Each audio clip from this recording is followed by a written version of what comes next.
자, 오늘은 두 번째 수업 갈라디아서 2장, 3장을 토대로 시작하겠습니다. 그래서 지난주에는 갈라디아서 소개를 잠깐 했었고, 그리고 크게 세 가지 십자가의 목적과 또 다른 복음. 다른 복음은 율법을 너무 중시하는 그거를 다른 복음이라 했죠. 그래서 그것이 우리 구원의 조건이라고, 할례나 율법 지키는 건데 그건 아니었죠, 그죠? 그리고 또 마지막으로 복음과 신앙의 전체 개념들을 함께 또 다루었습니다. 오늘은 크게 세 가지 거짓 형제들, 그리고 그리스도의 진정한 종, 그리고 율법을 저희가 다 아는 내용이지만 다시 복습하는 그런 마음으로 또 다시 시작하겠습니다. 그럼 핸드아웃 보시면은 첫 번째 거짓 형제들, 저희가 갈라디아서 2장 4절 말씀을 한번 읽어보겠습니다. 이는 여기서 앞에서 바로 앞절에서 할례를 받지 못하게 한 것, 즉 다른 복음을 따르는 것을 막는 것은 가만히 들어온 거짓 형제들 때문이라. 그들이 가만히 들어온 것은 그리스도 예수 안에서 우리가 가진 자유를 엿보고 우리를 종으로 삼고자 함이로다. 무엇으로? 율법으로, 곧 내 의로, 내 정죄함으로 그렇게 온전히 믿는 자들을 종으로 삼고자 함이로다. 그렇게 말씀하셨어요. 교회 안에 들어와 있는 거짓 형제는 구체적으로 율법이 아니라 율법주의자입니다. 율법은 우리에게 죄를 알게 하는 하나님의 법이기 때문에 절대로 잘못된 게 아니에요. 그리고 또 갈라디아서 3장 말씀을 보면은 율법을 초등교사라고 표현을 했죠, 그죠? 그렇기 때문에 우리한테는 반드시 필요한 게 율법입니다. 근데 문제는 율법주의자예요. 근데 그들은 오히려 더 경건한 모양새와 근거를 들이대는 자들이었습니다. 다른 말로 얘기하면 그들은 더욱 열심이고 하지만 논쟁을 좋아하는 자들이었어요. 그죠? 이것을 우리 또 삶에 적용해 본다면은 만일 아무리 좋은 사역을 가지고 교회 안에서 열매를 맺는 것처럼 보인다 하더라도 그것이 십자가 부활 재림, 즉 복음에서 벗어난 것에 집중하고 헛된 것, 예를 들어서 심리학, 건강정보, 요가, 여가 보내기 등등을 가르친다면 어느 정도까지는 이것들이 성도의 삶에 필요가 인정되지만 우리가 주의할 것은 영적 경계선과 균형을 잡으면서 우리가 경계해야 하고 주의 깊게 살펴보아야 됩니다. 그래서 다들 아시겠지만 또 고린도 또 교회에서는 또 아디아포라, 그리스어로 아디아포라, 즉 선도 악도 아니고 누가 명령을 받지도 않은 거고 금지되지도 않은 거. 그러니까 애매모호한 그런 어떤 믿음의 신앙의 그런 영역이 있는 것 같아요. 그래서 이런 부분에 있어서 우리가 영적 경계선과 균형을 잡으면서 경계하고 주의해야 된다.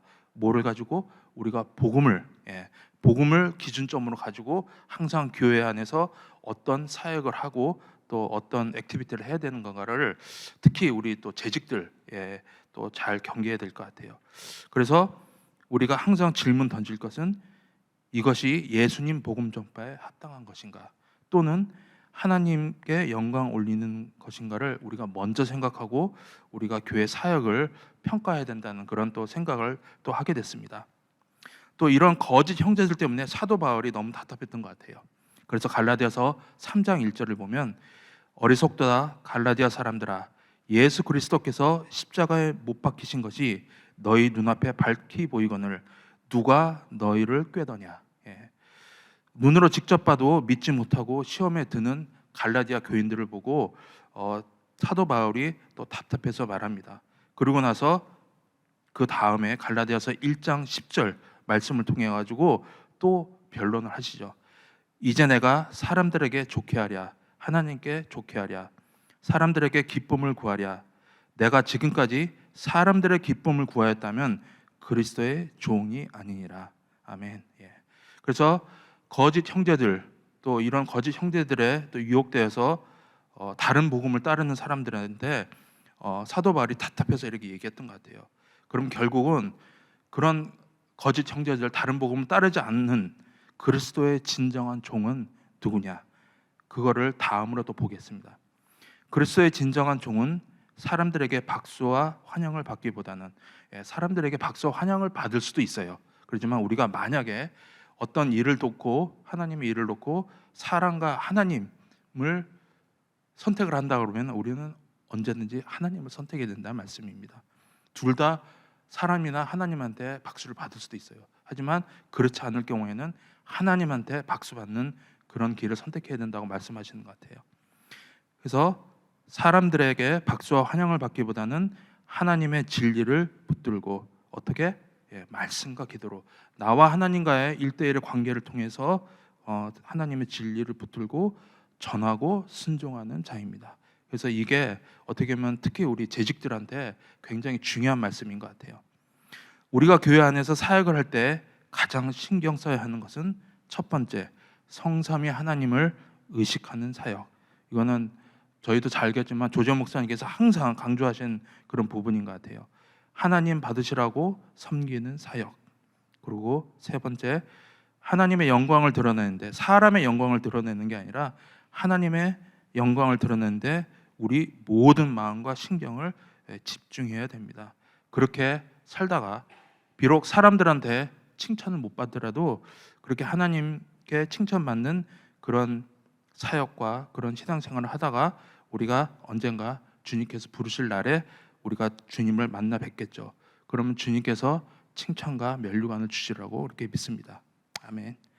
자, 다음은 우리가 율법. 율법은 저희가 잘 알면서도 좀 한번 짚고 넘어가야 될 부분인 것 같아요.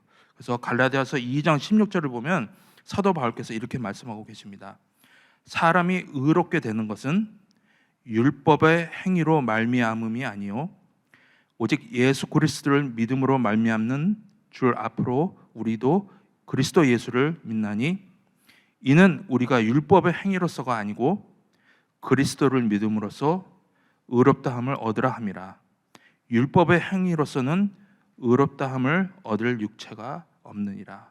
그래서 이 말씀을 가지고 사실 그린룸에 산다 그러면 좀 질문을 드리고 하려고 그랬었는데 여기 쓰니까 뭐 질문을 드리고 뭐 받고 또 그러는 게 좀 그런 것 같아요. 그래서 특히 저희가 주일 성수 일주일에 한 번 우리가 예배 드리는 거 주일날 그리고 11조 드리는 거 또 교회 봉사하는 거 새벽기도 등등의 영역에서 우리가 율법주의자가 되면 안 된다고 말씀하시는 것 같아요. 오직 예수 그리스도를 믿음으로써 우리가 의롭다함을 받는데 그러면 율법주의자가 되면 안 된다고 그랬는데 그럼 율법주의자는 무엇인지 우리가 다음 장에 또 보도록 하겠습니다.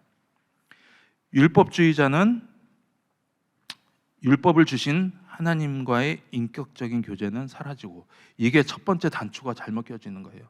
그래서 우리가 말씀과 기도로 나와 하나님과의 인격적인 교제가 튼튼히 서야 된다는 게 얼마나 중요하다는 것이 그 관계로 인해서 우리가 하나님의 법을 어떻게 따라야 할지가 결정되는 것 같아요.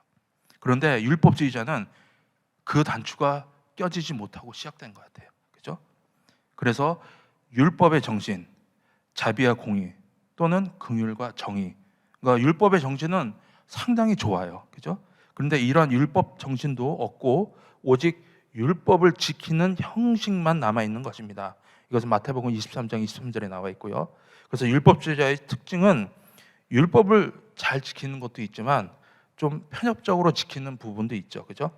율법을 지키는 것이 자기 의로움, 그래서 우월감을 나타내고 그리고 그것뿐만 아니라 다른 사람을 정죄하는 게 문제예요. 그래서 논쟁도 하기도 좋아하고 교회에서 뭐 조금 이렇게 자기 마음에 안 드는 거 있으면은 그거에 대해서 거기에 꽂혀가지고 그런 분들 아마 많이 보셨을 거예요, 그죠? 예. 근데 그런 분들이 아마도 율법주의자에 속하지 않을까. 예. 원래 율법주의자에 속하지 않는다 그러면은 율법의 정신, 즉 하나님의 긍휼하심과 정의로움 그거에 의해서 하나님의 뜻이 어디 있을까? 사람의 뜻보다는 그런 걸 먼저 구할 텐데 율법주의자들은 자기가 지키는 것, 자기가 옳다고 생각하는 것이 너무 자기 삶에 중요하고 그것에 벗어나는 것을 보면은 내 가족한테나 내 이웃한테나 교회 믿음의 공동체에 좀 이렇게 논쟁을 이렇게 불러일으키는 그런 경우가 많은 것 같아요. 자, 그러면 우리가 율법주의자라는 거에서 율법주의 또 율법주의자라는 거를 또 알았으니까 그 다음에 그러면 사람이 우리가 하나님과 올바른 관계를 가지는 길은 어떤 길일까요? 먼저 우리가 율법을 지키는 거에 너무 형식적으로 얽매이면 안 되고요. 그렇다고 지키지 말라는 건 아니에요. 당연히 우리가 지켜야죠, 그죠? 왜냐하면 악한 거가 아니라 선한 거를 하라고 하나님께서 우리에게 주신 또 법이니까요. 근데 너무 그거에 형식적으로 얽히지 말라는 것입니다. 오직 하나님의 아들 예수 그리스도께서 나를 위해서 십자가에서 죽으시고 그리고 부활하시고 어느 날 이 땅에 다시 오실 재림 또는 강림하는 것을 믿는 믿음으로 하나님께 나아가야 구원을 얻습니다. 사실 예수님께서 십자가에 죽으실 때 손가락 하나만 까딱했어도 우리 다 죽을 수도 있었어요. 근데 죽기까지 하나님께 순종하시고 죽기까지 우리를 사랑하셔서 그렇게 하지 않으셨어요. 그죠? 그게 또 하나님의 뜻이었고, 그 마찬가지로 내 주위에 하나님의 법을 따르지 않고 일순간 죄를 짓는 사람이 있다 그러면은 그거를 정죄하기에 앞서서 먼저 저도 그렇게 못하지만 정말 하나님께서 가지신 사랑하는 마음으로 그 사람한테 어드바이스를 할 수가 있겠죠, 그죠?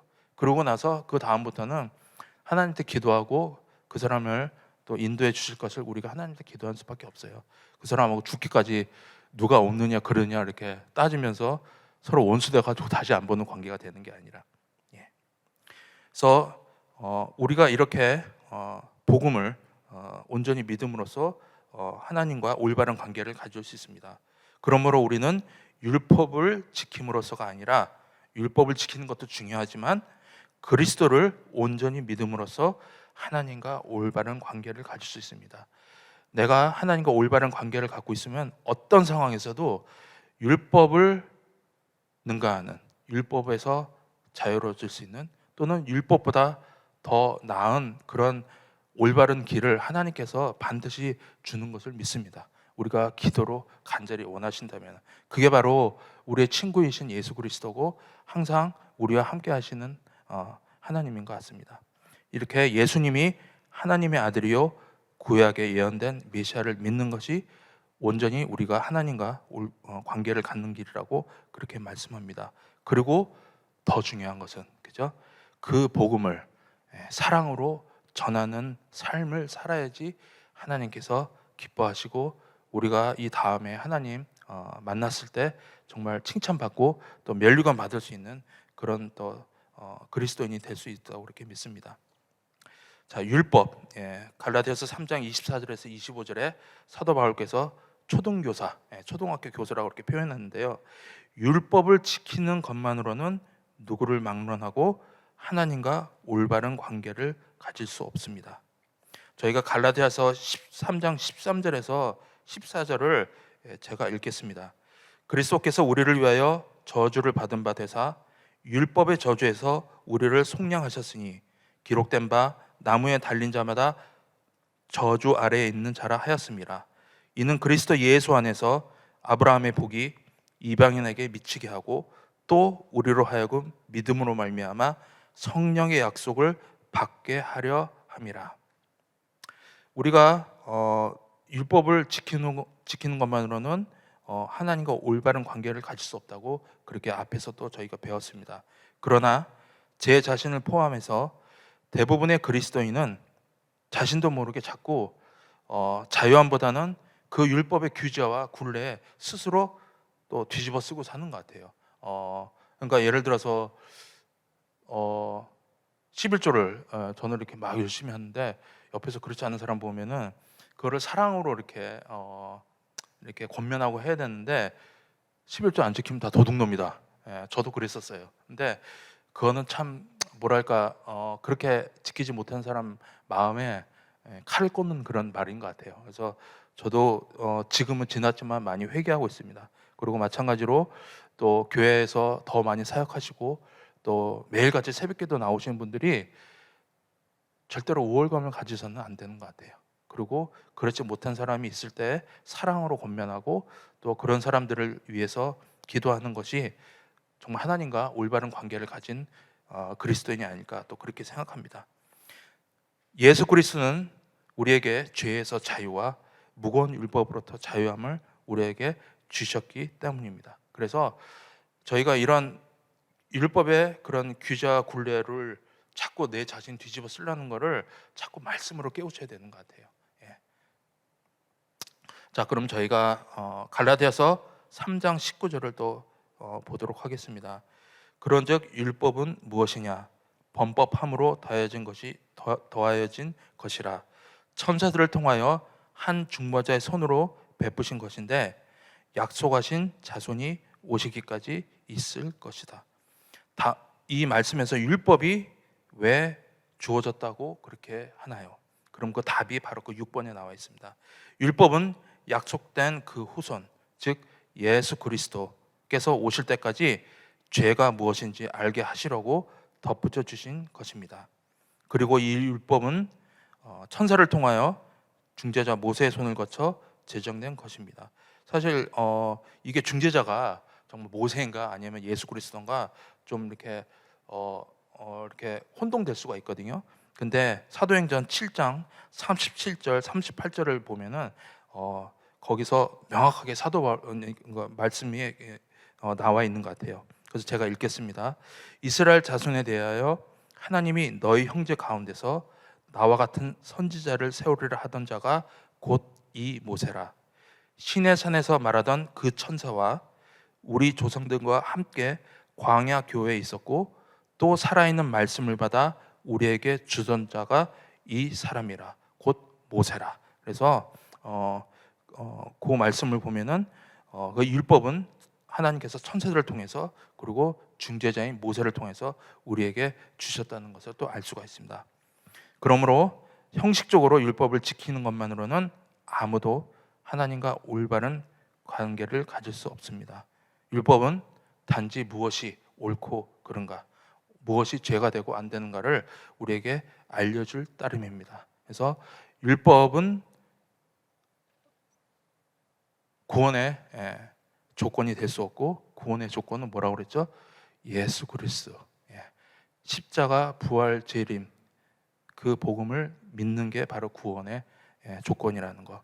할례를 받거나 우리가 침례를 받거나 율법을 얼마만큼 더 지키느냐, 물론 그것도 중요하죠. 근데 그거는 과정일 뿐이고, 결과적으로 가장 중요한 것은 갈라디아서를 통해서 사도 바울에게 말씀하시는 것은 율법주의자, 거짓 형제들, 다른 복음을 믿는 자들이 아니라 바로 진정한 복음을 믿음으로써 그 안에서 자유로움을 얻고 항상 하나님께 감사하고 또 기쁨으로 우리가 이렇게 살아가는 그런 자들이 바로 구원받은 자라고 이렇게 말씀하십니다. 그래서 마지막으로 저희가 또 마치는 말은 조재 목사님께서 항상 말씀하시는데 저도 갈라디아서 또 준비하면서 이렇게 느끼는 것은 내가 열심으로 해서 구원받는 것이 아니라 정말 성령님께서 먼저 마음 주셔서 또 주님의 은혜로 먼저 우리가 태어나기 전에 구원받을 자를 선택해 주셨어요. 물론 어떤 사람은 그거에 대해서 부인하는 사람도 있지만 저는 그거는 저희가 부인할 수 있는 그런 진리는 아닌 것 같아요.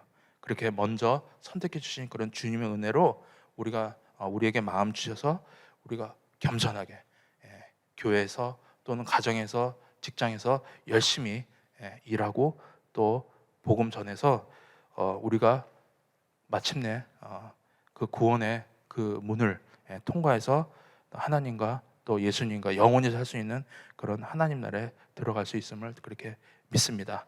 그래서 여기까지가 오늘 두 번째 갈라디아서 또 성경 공부에 준비했습니다. 길지 않게 제가 길게 할 수가 없어요. 왜냐하면 지금 녹화도 되고 그렇기 때문에 제가 그런데 오늘 마치는 기도는 제가 미리 우리 이민정 지사님한테 부탁을 드렸거든요. 그래서 이민정 지사님의 마치는 기도로 오늘 갈라디아서 두 번째 또 시간 또 마치도록 하겠습니다. 예.